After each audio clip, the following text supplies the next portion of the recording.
Hello everybody and welcome back to my channel for a brand new video on WRC9. Tonight we're having a WRC9 gameplay video and it's actually been suggested from the comments right after the Toyota Corolla video. I've had a suggestion to pretty much make a gameplay video with the Lancia Delta HF Integrale, and I'm actually fairly excited to try this out, even though it's not really a new historic car. It's been part of the game since WRC 8, but I'm actually really excited to try it out because I haven't driven it on WRC 8, so it's going to be a first time for me on WRC 9. We're also going to be driving around Negema. I don't know how to pronounce this, but it's pretty much a stage from the Kenya rally. Absolutely in love with the Kenyan stages, and I just get to take my chances here to in these gameplays videos to try them out as much as I can. But here is the Delta HF Integrale Evoluzione, 1.1 kg, 350 horsepower, 535 Nm, and it's just a historic car. We're going to be talking about the history of this car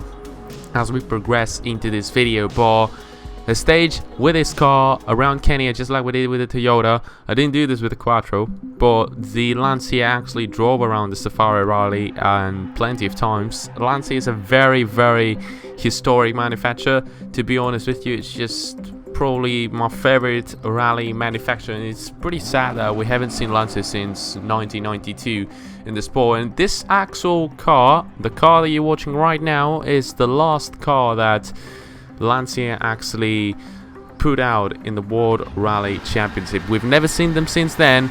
Will we see them ever again? We'll never know. We'll never know because I don't see any Lancia cars being produced at the moment. But away we go for this Kenyan stage, the Safari Rally as always. And what can I say about these stages? They're just beautiful. All of these stages, they're just amazing, and they will always have that, you know, wide straight that the Safari Rally always had. So they have the main characteristic, and they're also very fast and very bumpy with that kind of gravel that they have, and I absolutely love this stage. And the car actually feels very good. It feels very, very nicely. I can't really compare it with their Rally 2.0. It feels equally good, whereas with the rear-wheel drive cars, the historic cars, the rear-wheel drive historic cars, I could confirm that it don't feel as good as in their Rally 2.0. Slight mistake here, touching the wall. But yeah, this car actually feels very well. It's not like with the Lancia 37 or, you know, that it just completely felt weird. It just felt weird and nothing like their Rally 2.0. This one actually feels very well, and it actually feels very fast at the same time, and really enjoying it for the time being. Let's listen for a little bit to the engine sound, shall we? Left 2 into right 2, don't cut.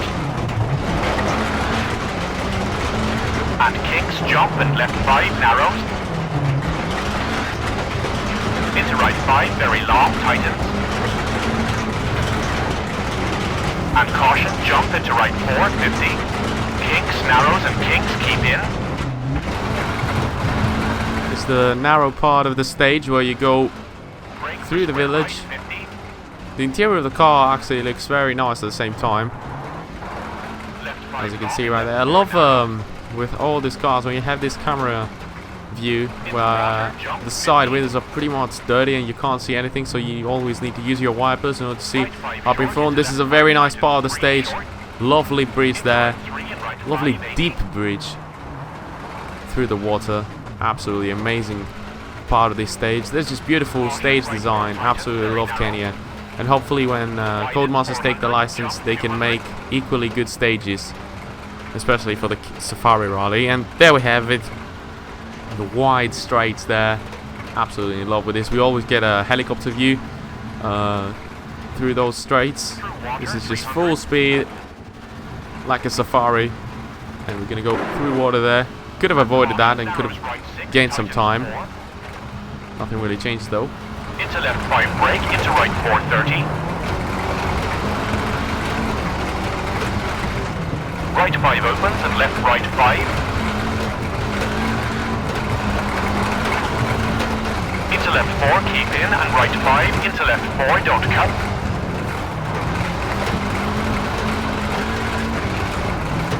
And right 5 short, into left 6, 80.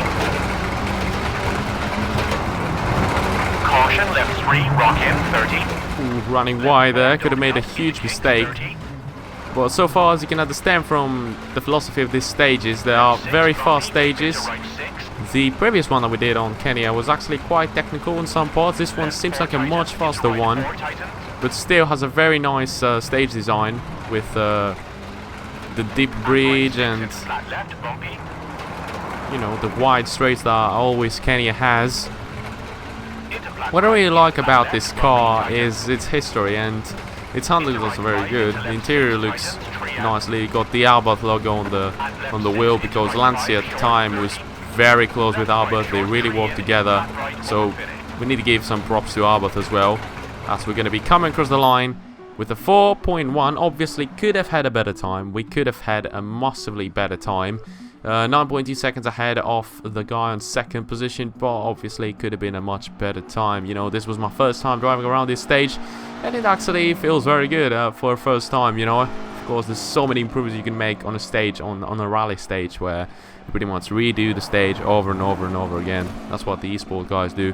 That's how much we hit there on the wall. But that was the only mistake we did. Probably running wide a little bit on the final sector, but that's just all about it.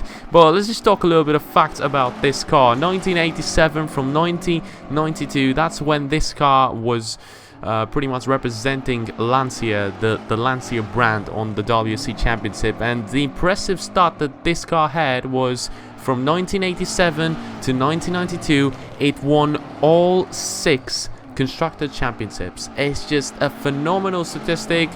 I don't think like anyone else could have done that. It reminds me of a Bron GP where they pretty much dominated the season, but Lancia and this car did it for 6 years straight. And in these 6 years, they actually won 4 Drivers' Championships.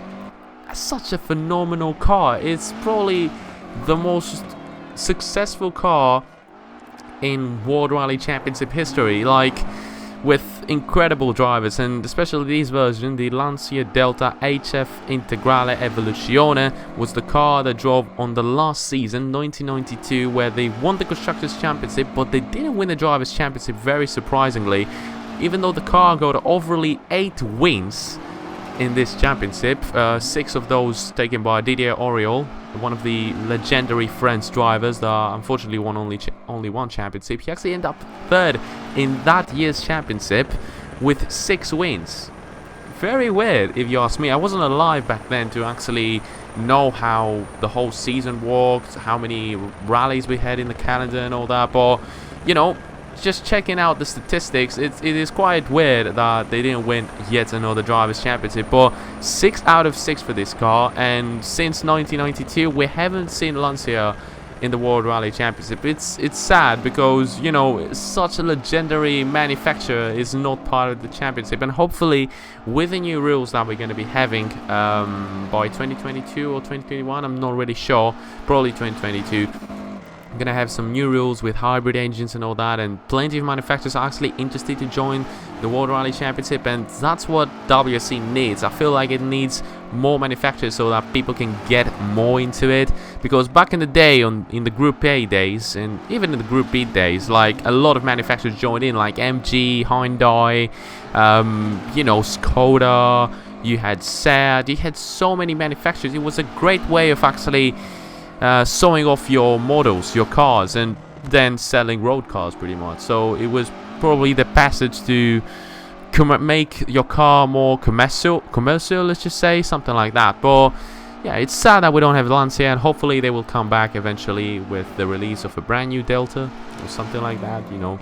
Currently they only have the Ypsilon, that we call it. It's a model, and it's pretty much a city model, very cheap and all that. So it's actually a car for young people that don't want to spend too much money. But if you have any more suggestions for the historic cars, for me personally, I would like to try out the 2 new historic cars, the Citroën Sara and the Ford Focus RS, which are going to be the next 2 gameplay videos on this sort of historic gameplay series on the channel.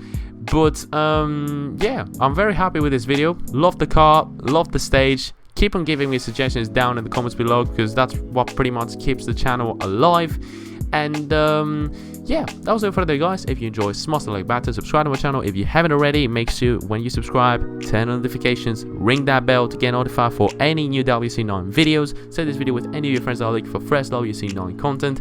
Follow me on Twitter because I'm quite active there, and join my Discord server if you want to have a discussion with me or any of my fans, subscribers, you know, friends and all that. So yeah, that was it for today. Until next one, I'll catch you later. Goodbye.